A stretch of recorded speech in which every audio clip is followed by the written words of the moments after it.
Evet arkadaşlar, herkese merhabalar.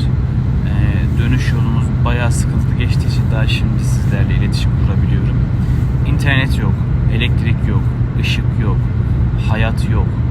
Yani gerçekten duş almanın, temiz kokmanın, temiz yiyecekler yiyebilmenin,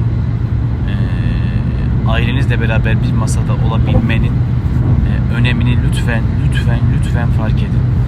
Gerçekten yani oraları yani böyle görmeniz gerekiyor ya. Televizyondan, telefondan falan değil.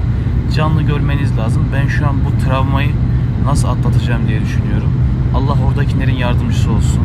Biz çıktık geliyoruz. Yani sadece 8-9 saat çıkamadık şehirden. Öyle bir trafik var ve kulağımdan o siren sesleri gitmiyor hiçbir şekilde yani. Gerçekten çok zor bir durum. Bunun yanı sıra şunu da söylemek istiyorum. Arkadaşlar lütfen oturduğunuz yerden eleştiri yapmayın. Ne devleti eleştirin, ne oradaki insanları eleştirin, ne oradaki görevleri eleştirin. Başınıza gelmeden bunları konuşmak çok kolay oluyor. Ama gidip oradakileri görüp öyle karar verin, olur mu? Devletimizden de Allah razı olsun. AFAD ekibinden de Allah razı olsun. Orada canla başla hiçbir görevi olmadan bir taş kaldırandan da Allah razı olsun. Çünkü gerçekten oturduğunuz yerden sadece görsellerle yorumlamayalım lütfen. Ben görünce sinirleniyorum. Elimde olmuyor ama sadece dua etmenizi istiyorum, olur mu?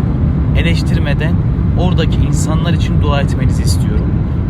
Bunu da yapıyorsunuz zaten, Allah razı olsun. Ama birkaç tane böyle sırf ortalığı karıştırmak için yorum yapan insanlar var.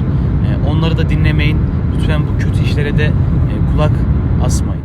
Çünkü o sizin eleştiri yaptığınız görevliler gecesi gündüzü olmadan çalışan görevliler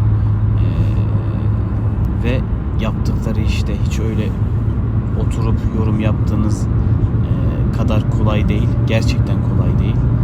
Yani bir insan oradan çıkartmak en az 4-5 saatlerini alıyor. Çünkü orada arkadaşlar evler kağıt gibi ya, pamuk gibi ya, böyle çökmüş. Nasıl söyleyeyim ki?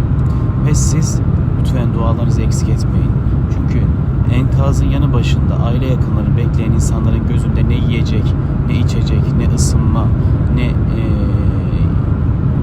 başka bir şey gözüne gelmiyor. Adam oradan gelecek mutlu bir haberi bekliyor.